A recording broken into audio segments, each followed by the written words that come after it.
Voilà, il fait un temps radieux dehors, on est bien ici à la péniche, c'est quand même atypique une émission radio dans une péniche, hein. C'est quand même pas rien.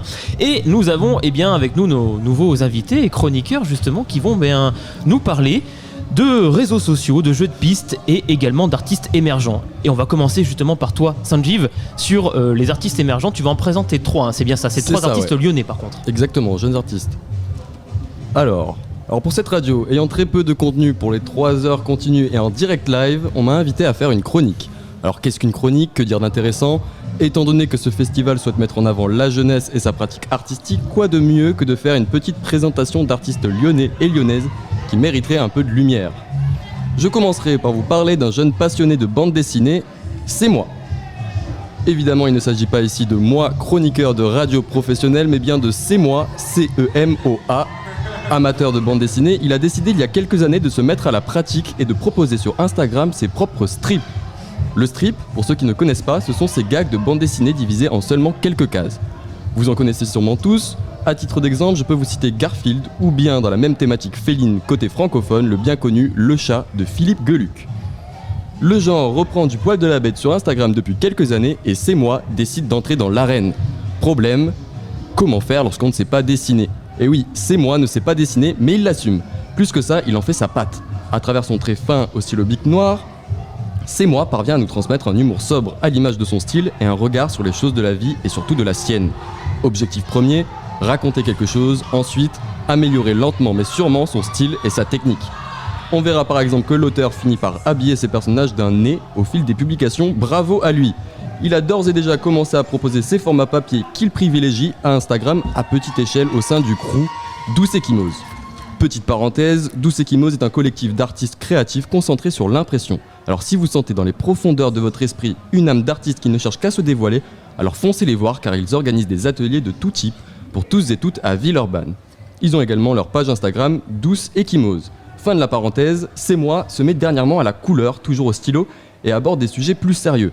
On attend avec impatience son adaptation épique du mythe de Jason et ses Argonautes. C'est moi nous prouve qu'il n'est pas nécessaire d'exceller en matière de forme pour transmettre son univers et son regard, et on le remercie pour cela. Merci, c'est moi. Ensuite, comment aborder l'art sans parler d'engagement et de militantisme ? Oui, j'ai bien peur que nous devons passer par là. Je vois les regards inquiets autour de moi, mais n'ayez crainte, pas de place pour la politique dans ce contexte de festivité. En tout cas, pas trop. Alors, on peut se plaindre, à juste titre ou non, de ne voir que le côté violent, brutal dans l'art militant avec ses slogans acérés sur fond noir. Heureusement pour nos amis lassés des teintes sombres et froides, Chippy énervé vient nous apporter un peu de couleur et de beauté nécessaire dans cette expression engagée. On quitte le domaine du dessin et du format papier pour venir approcher le vêtement et le fil. Chippy énervé, avec sa technique de tricot irréprochable, réalise des portraits de personnages au fil coloré qui nous touchent par leur beauté et leur regard apaisé. Encadrés pour décorer votre appartement ou directement cousus sur vêtements, ces personnages ou dessins textiles seront bien souvent accompagnés d'éléments violents qui nous rappellent le contexte politique difficile de notre époque.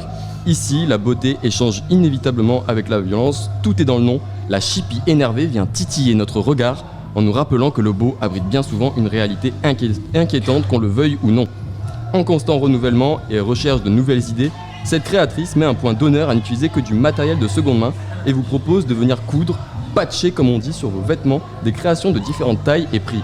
Elle nous propose également des housses de coussins, des portraits encadrés et bientôt des petits sacs à main cousus main sur fond de mignonnerie et d'engagement. Chippy énervé parvient sans difficulté à allier création artistique et militantisme dans un mélange réussi et surtout rafraîchissant. Vous pouvez la croiser sur divers marchés de créatrices ou bien directement sur son compte Instagram Chippy énervé. Enfin, pour finir, après avoir navigué au travers de différentes formes, que ce soit le dessin ou le textile, arrêtons-nous maintenant dans la musique et plus précisément sur la scène électronique de la ville de Lyon. Attention, préparez-vous, voici Jealous, nouveau venu sur la scène underground rythmique. Cet artiste des montagnes savoyardes débarque sur Lyon telle une avalanche. Il sillonne discrètement les salles depuis un peu plus d'1 an, mais commence véritablement à se faire connaître ces derniers mois. Fan de techno de tout type, croyez-le ou non, Jealous parviendra à vous réunir tous autant que vous êtes. Que ce soit dans ses productions ou ses sets, les inspirations de l'artiste sont multiples, naviguant entre art trance, speed house ou art techno. Alors je vous balance des noms dont j'ai aucune idée de la signification, mais une chose est certaine, Jealous réussit sans aucun mal à réunir tous les fans de ce vaste univers. Il suffit de voir le changement dans la foule lors des premières secondes de ses sets, dans un style qu'il ne cesse de peaufiner. Jealous cherche la maîtrise totale de son art, alors foncez le voir tant que le prix est encore abordable, car Jealous n'arrêtera pas de faire du bruit de sitôt. Actuellement résident au sein du collectif lyonnais Métanoïa, il a dernièrement signé chez une agence pour s'exporter plus facilement. Vous le trouverez par exemple à Montpellier le 23 juin. Pour nos Lyonnais et Lyonnaises, pas de panique car Jealous nous fait le plaisir de venir balancer son son électrique lors de la fête de la musique le 21 juin pour une soirée qui s'annonce monstrueuse et gratuite. En résumé, vous aimez les rythmiques rapides et groovy, foncez sur son compte Instagram Jealous, J-E-2-L-E-2-S, où vous trouverez plus de détails pour les soirées à venir. Merci Sanjeev pour cette belle chronique, vraiment bravo, en tout cas ça donne vraiment envie d'aller les découvrir et on pourra les découvrir, on mettra les liens directement sur le site, n'hésitez pas à découvrir ces 3 artistes émergents.